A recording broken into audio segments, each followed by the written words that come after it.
Hi, I'm Dave Hazlebeck, CEO of Global Algae Innovations. Thank you for the opportunity to participate in this important discussion. In this presentation, we will look at algae solutions to global dilemmas and focus on three in particular: carbon dioxide mitigation, deforestation, and the water-food energy nexus. But before we jump into these, I'll give you a brief introduction to Global Algae Innovations and why we believe algae is the solution to so many global dilemmas. The title of this talk is also the purpose of our company: Algae Solutions to Global Dilemmas. Our vision is to harness the unparalleled productivity of algae to provide food and fuel for the world, dramatically improving the environment, economy, and quality of life for all people. Global Algae Innovations was founded 6.5 years ago, and because our target is global impact, we are looking at algae for commodities: feed, food, fuel, and polymers. Our goals could not be achieved by incremental changes or even a couple of breakthroughs in the algae production process. We need order of magnitude reduction in costs and even more in energy use. So to date, all of our focus has been research and development on radical advances throughout the entire process to achieve these very challenging cost and energy use targets. This past year, we achieved the final breakthroughs needed to project economic viability for commodities. So now we are working on a 20-time scale up from our current 8-acre farm to a 160-acre farm. This is an aerial photograph of our algae R&D farm. As I just mentioned, there are about 8 acres of open raceways, and the largest is a little over 3 acres. Initially, we developed and implemented a carbon dioxide capture and delivery system that provided flue gas carbon dioxide for about $20 a ton.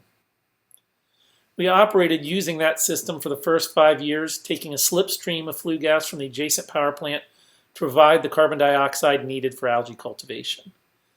In the past year, we've developed a direct air capture system where we capture carbon dioxide directly from the atmosphere. This system is less expensive and untethers algae from fixed carbon dioxide sources.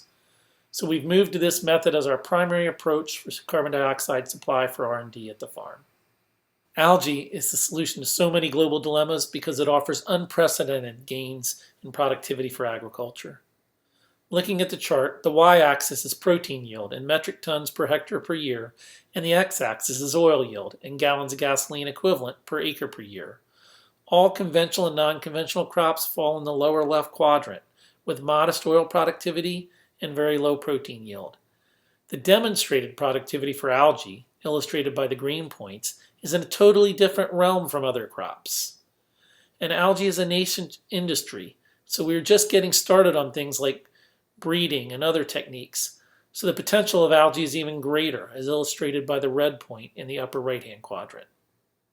For perspective, the green revolution in agriculture, fertilizer, pesticides, GMO crops, intensive farming techniques that saved the world from starvation in the last 50 years was a 2.3-fold improvement in yield. Algae offers a 40-fold improvement in protein productivity and a 5-fold improvement in oil productivity, with the potential for even greater yields. The impact of this level of productivity is amazing. So for the rest of this presentation, we will look at 3 of them: climate, deforestation, and water. We'll start with carbon dioxide mitigation. In order for algae production to happen worldwide, we need direct air capture to remove the tether to fossil carbon dioxide. This plot provides a comparison of cultivation using our direct air capture system to cultivation with flue gas carbon dioxide added. The y-axis is productivity in grams per meter squared per day, and the x-axis is time in days. The raceway with direct air capture achieves the same productivity as the control where flue gas carbon dioxide is added. This illustrates that large-scale algae facilities no longer need to be located adjacent to carbon dioxide sources. Algae production is essential to meeting our climate change goals. Producing a large fraction of our animal feed and biofuel from algae would mitigate about 13 gigatons of carbon dioxide per year. For animal feed, algae achieves a 60% reduction in greenhouse gas emissions. So producing 32% of our agricultural output for protein from algae would mitigate about a gigaton of carbon dioxide. The co-product oil produced with this protein would provide about 200 billion gallons of fuel per year, or about 20% of the global demand. Algae achieves a 94% reduction in greenhouse gas emissions for fuel, so this would mitigate another 2 gigatons. Even larger CO2 mitigation comes from using algae protein for animal feed and vegetable oil because it will stop and reverse deforestation. Almost every IPCC scenario to achieve our climate change goals relies on stopping and reversing deforestation. Until now, there was no practical way to achieve this outcome. Algae feed production provides the path to actually achieve the goal of stopping and reversing deforestation, and thus algae is indispensable if we are to achieve our climate change goals. The reductions noted are based on life cycle analysis of global algae's cultivation systems. Several references are also included to peer-reviewed papers that have come to the same conclusion. Algae for animal feed is pivotal in achieving our climate change goals. Let's look at 2 land use examples. Protein production is the primary cause of deforestation in the Amazon, either for soy or for ranching that has been displaced from non-rainforest land by soy. Over 100 million hectares of the Amazon have been lost. But income from this protein production is very important.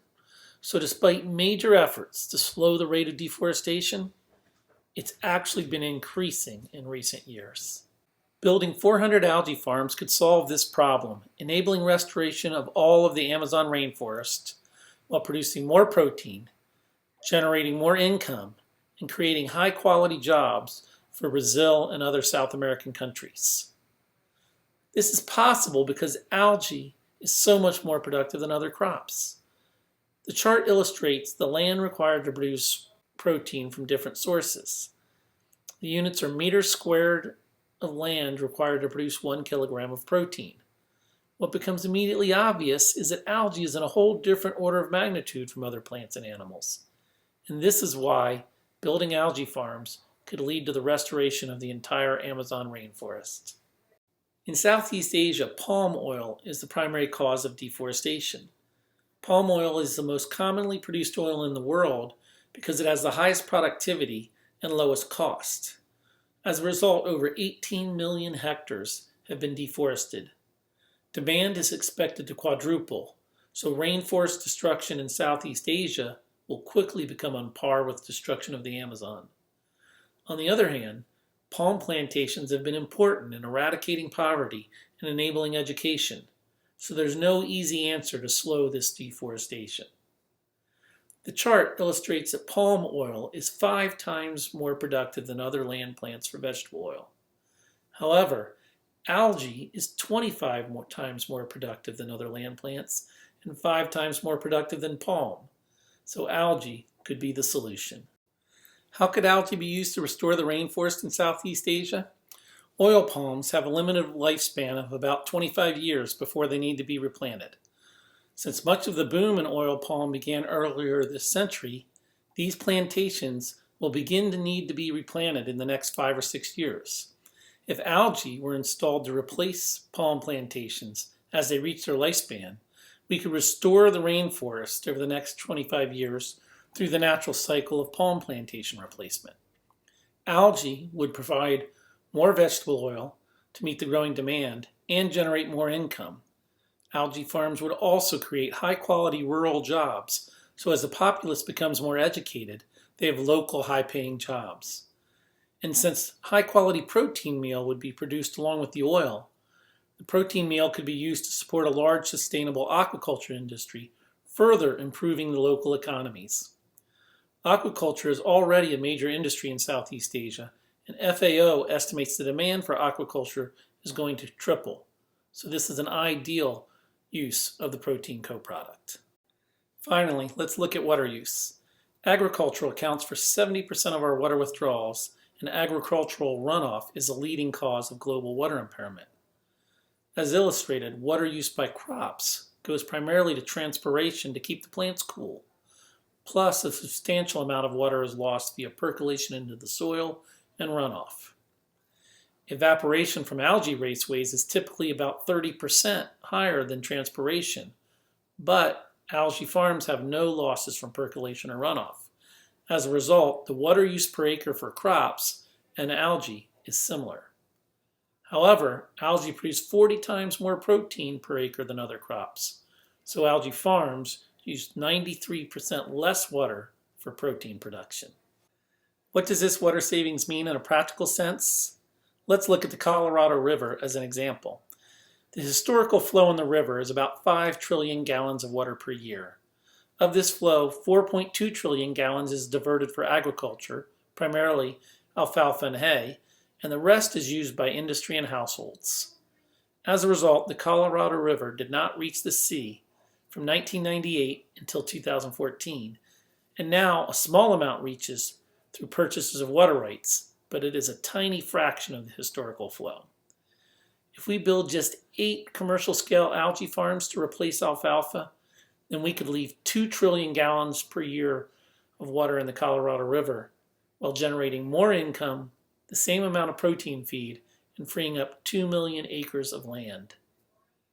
This gives you some idea how transformative algae will be in restoring watersheds and wetlands.